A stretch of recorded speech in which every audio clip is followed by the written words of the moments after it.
So you're looking for a dog trainer in Goleta, and it can feel like a really big decision, right? Well, in the next few minutes, we're going to walk through everything you need to know so you can choose with confidence. That way, you and your dog can get out there and enjoy all the amazing things this community has to offer. Life with a dog in Goleta is pretty awesome. You've got these beautiful, wide open spaces like Elwood Mesa for a quiet walk, but you've also got the more bustling areas near campus and the local shopping centers. A well-behaved dog is basically your ticket to enjoying all of it, turning every single outing into a pleasure instead of a stressful problem. Okay, so here's what we're going to cover. First, we'll talk about how to even begin your search. Then we'll look at the most effective training methods out there. After that, we'll get into the different program formats and what they typically cost, how to properly vet a professional, and finally, we'll wrap up with Goleta's local rules and resources. All right, first things first, starting your search. Before you even open up a search engine, the very first step is to just pause and think about what you actually need for your specific life here in Goleta. And really, this is the whole point, isn't it? The goal probably isn't to teach your dog a bunch of circus tricks. It's about getting them ready for everyday life.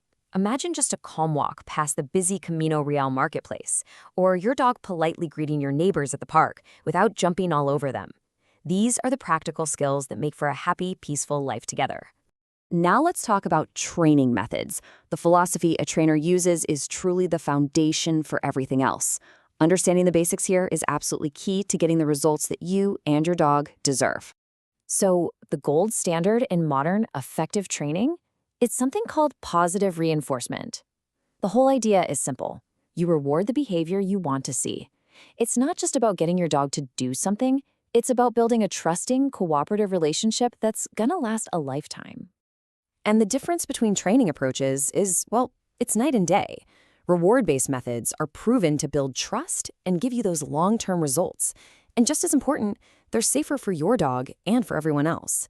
On the other hand, methods that use fear or intimidation can actually make things worse by jacking up a dog's anxiety, which often leads to really unpredictable behavior.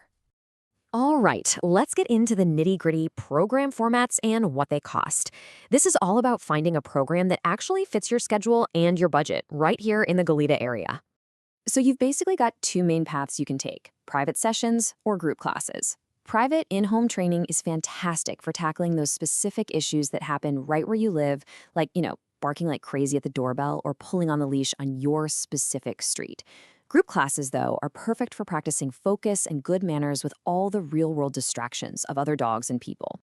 So what should you expect to budget? This table gives you a pretty good idea of the average costs for 2025 in Goleta and the broader Santa Barbara County. You can see a set of group classes might run a few $100s, while a single private lesson is typically between $125 and $210. That range usually reflects the trainer's experience and, of course, how complex your dog's needs are. Okay, this next part is absolutely crucial. Once you have a few names, it's time to really look at their qualifications. This is how you make sure you're working with a true professional. So here's a tricky thing. California doesn't actually require trainers to be licensed. That means certifications are a huge deal.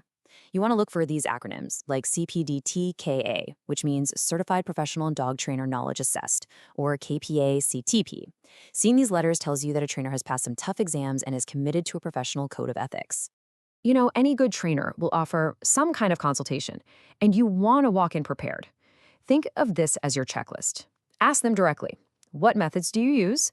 How are you going to tailor a plan for my dog? And what kind of support do you offer after our sessions are over?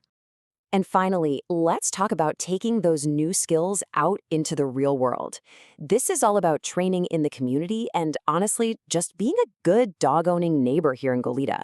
Because great training doesn't just happen at home. Okay, super simple, but really important. 6 feet. A 6-foot leash is the standard length required in all public areas here in Goleta, unless you are inside a designated off-leash park.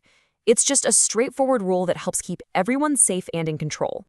And here are the other essentials every Goleta dog owner needs to know. All dogs over 4 months old have to have a current rabies vaccine and a Santa Barbara County dog license. And of course, always clean up after your pet. It's also good to know that excessive barking can be considered a public nuisance, which is another great reason why training is so valuable. So, where do you go to practice all this stuff? Goleta has some amazing spots. You can work on those leash manners on the beautiful trails at Elwood Mesa or Lakeless Carneros. And for practicing recall, this safe, fenced-in dog park at Gersh Park is perfect. So it all comes down to this, really. When you think about your dog's unique personality and your family's lifestyle, which training approach is going to set you both up for success so you can truly enjoy everything this wonderful place has to offer? Because at the end of the day, that's what this is all for, right? Having a well-trained dog isn't about control, it's about freedom. It's the freedom to enjoy a peaceful walk through Stowe Grove Park, to grab a coffee at an outdoor cafe downtown with your best friend by your side. It's about being able to just relax. Happy training.